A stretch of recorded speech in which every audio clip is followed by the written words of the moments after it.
Hola a todos, en esta oportunidad les quiero hablar sobre la resolución analítica de los problemas. Comenzar simplemente con la historia de Blockbuster y Netflix. Es un caso muy importante en donde nos hace reflexionar acerca de cómo analizamos nosotros nuestros problemas y cómo tomamos nuestras decisiones. Autores como Jason, una persona muy dedicada al tema de la toma de decisiones, menciona que la información es importante, pero más importante aún son las tomas de decisiones estratégicas, puesto que estas impactan sobre el desempeño y los resultados organizacionales. En ese orden de ideas, hoy vamos a revisar lo que tiene que ver con resolución analítica de problemas, resolución creativa de problemas, bloqueos conceptuales y superación de estos bloqueos. En este momento, el primer punto que me asalta es cómo estamos resolviendo los problemas actuales. ¿Lo hacemos bajo una estructura? ¿Lo hacemos bajo una estrategia? ¿O para qué sirve entonces la resolución analítica de los problemas? Pues bien, sí, la resolución analítica de los problemas tiene 4 elementos sustanciales. El primero de ellos es la definición del problema. Aquí es absolutamente clave hacer un diagnóstico de la situación y una clara descripción de los síntomas. Esos dos elementos deben ser congruentes con la plataforma estratégica. Generalmente el evaluador de la empresa lo conoce muy bien. Hacer un contexto del problema. ¿Cuál es el objetivo? ¿Qué es lo que queremos conseguir? ¿Sí? Resolviendo estos problemas, recordar el mayor volumen de información posible y definir el problema. ¿En qué términos se define el problema? Se define el problema en separar los hechos de las investigar las causas, recolectar la información que vamos a leer, como lo habíamos dicho, e identificar la norma. O sea que en esta fase es clave tener mucha información. ¿Qué es lo que no debemos hacer? ¿Sí? Lo que no debemos hacer es colocar la solución sin haber definido el problema. Está como un autor, Charles Kettering, que decía que no son las cosas que usted hace las que lo meterán en problemas, sino son las cosas que cree saber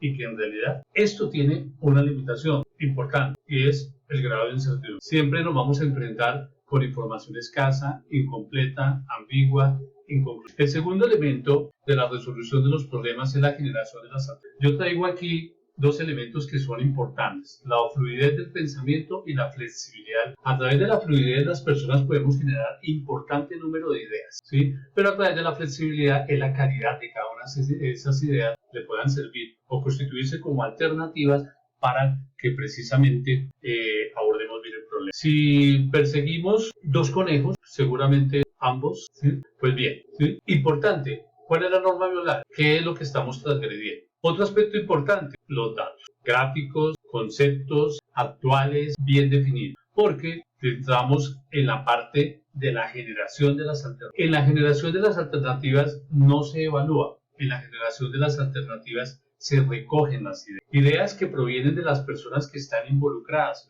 y se hace una interiorización a ver si estas realmente fueran potencialmente las posibles soluciones de ese problema. Aquí también hay limitaciones. Generalmente tomamos como la primera opción la que procedemos a seleccionar. Generalmente nos dejamos llevar por estereotipos, ¿sí? En donde tomamos decisiones en función de la forma en que resolvimos problemas. O, peor aún, tenemos muy pocas alternativas de solución. Entonces, nos vemos abocados, ¿sí?, a que la analítica de los problemas nos debe revelar el problema directo, las alternativas definibles en la generación de alternativas. Y el tercer paso, que es el que estamos analizando en este momento, que es tener información disponible para hacer una adecuada evaluación. Esa evaluación, ¿qué nos implica? ¿Sí? Sopesar ventajas y desventajas, escoger la alternativa que resuelve el problema, pero esta no debe causar más inconvenientes, no debe ser muy costosa, ¿sí?, y debe ser factible su implementación. Ahora bien, a esta altura también encontramos limitaciones, por ejemplo, pocas alternativas.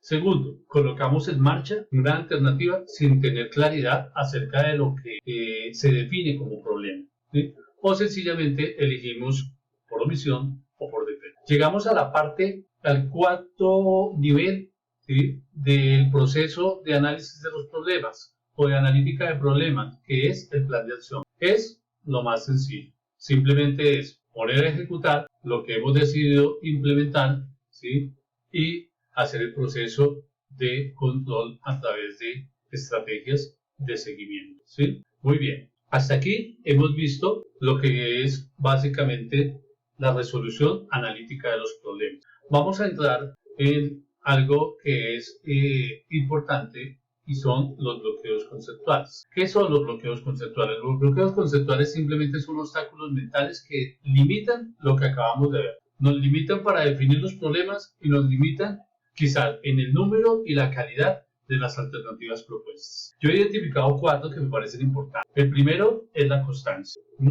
La constancia no es otra cosa que aquellas personas que ven el problema de un solo modo y se casan con ella durante todo el desarrollo del proceso analítico. Constituye esto algo así como un pensamiento vertical. Este concepto fue acuñado por Edward de Bono en el tema ese de los sombreros, de las estrategias, ¿sí?, de los colores y eso. Pero eso debe ser contrarrestado con un pensamiento lateral. Es decir, ¿qué pasa si yo muevo algunas variables de lo que considero fijo? ¿Sí? ¿Y qué resultado potencial podría llegar a obtener? Miren lo que le sucedió a Alexander Graham Bell. Él estaba trabajando sencillamente en un instrumento que permitiera a algunos individuos escuchar. Movió algunas variables y terminó descubriendo el teléfono. Compromiso. El compromiso es ese bloqueo conceptual característico de individuos que se comprometen pero con un solo punto de vista durante todo el desarrollo del análisis del problema. Aquí es donde están contenidos los estereotipos basados en las experiencias y es sencillamente tomar decisiones, analizar los problemas con los mismos términos que las decisiones y los análisis que tuvimos en el pasado, ¿sí?, a expensas de que las circunstancias van a ser diferentes y muy seguramente no van a aplicar en el 100%. ¿Sí?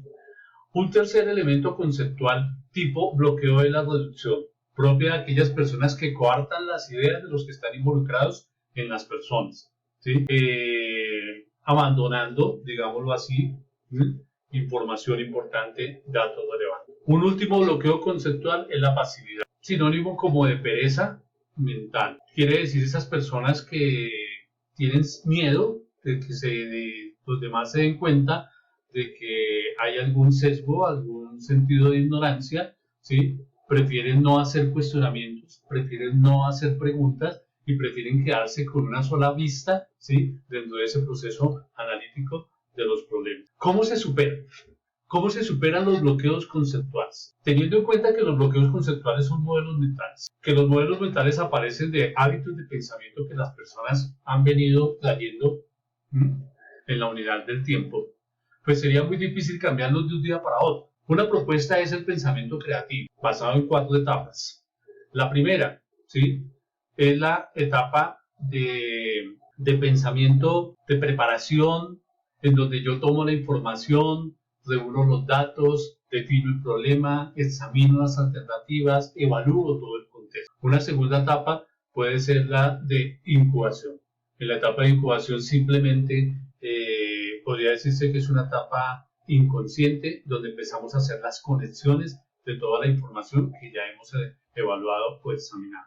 Una tercera etapa es la etapa de iluminación, que es cuando planteamos una resolución creativa a nuestro problema. Óigase bien, resolución creativa a nuestro problema.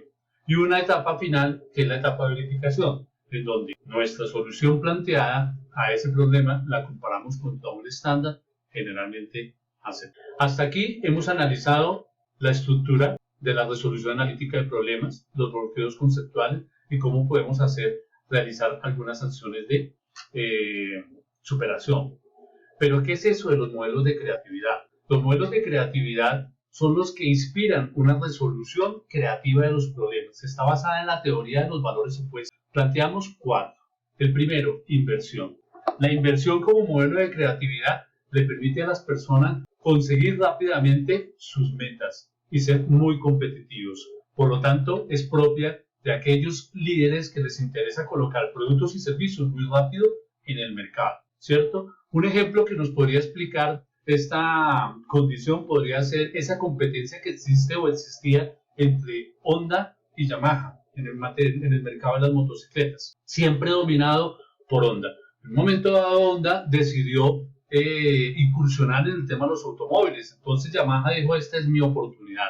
¿sí? Salió públicamente a decir que iba a gobernar completamente el mercado de las motocicletas. Años después, resulta que Honda no solamente seguía en el ápice, ¿sí?, del mercado de las motocicletas, sino que incursionó en los automóviles e incrementó su crecimiento y prosperidad organizacional. Mientras que Yamaha, lamentablemente, ¿sí?, tuvo una reducción del 50% en sus ingresos operacionales. Eso quería decir que el que invierte primero, ¿sí?, es el que invierte es el primero. Una segunda opción es la mejora, que simplemente es mejorar lo existente, ¿sí?, cambiarlo. Por ejemplo, lo que sucedió con McDonald's. McDonald's simplemente cambió la forma de hacer las hamburguesas y la forma de servirlas para que se alineara con las necesidades y las expectativas de sus clientes. Otra forma es la imaginación propia de los emprendedores. Aquí la idea es tener, valga la redundancia, ideas revolucionarias y únicas. Ejemplos de estos hay mucho. Steve Jobs, ¿sí?, con el tema del iPod. Walt Disney con el tema de las películas animadas y los parques temáticos. Son ideas creativas, únicas, que produjeron un impacto revolucionario en la sociedad. Finalmente tenemos la incubación. La incubación está inspirada en el trabajo en equipo. La incubación está inspirada en la colaboración y la coordinación. A mí me llama la atención este ejemplo, el de los alcohólicos anónimos, los famosos 12 pasos para reducir, ¿sí?, la adicción al alcohol. Pues Ben Wilson, ¿sí?, fue el que implementó los 12 pasos. No solamente le sirvieron a él para salir de su proceso de adicción, sino a otras personas. En ese orden de ideas, el inversor es primero. El que utiliza la mejora es el mejor. El que utiliza la imaginación es el sustentable. Quiere decir que tiene la posibilidad de producir los efectos en el tiempo. Y el que utiliza la incubación, sencillamente, ¿sí?, es el que trabaja en equipo. Muy bien, hemos llegado al final. Espero que les haya servido. La conclusión es clara. Para la toma de las decisiones podemos utilizar el modelo analítico o el modelo creativo.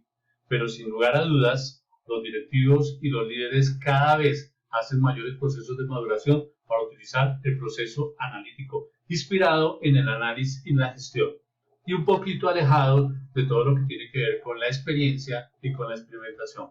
¿Sí? Muchas gracias a todos. Nos veremos en una próxima oportunidad.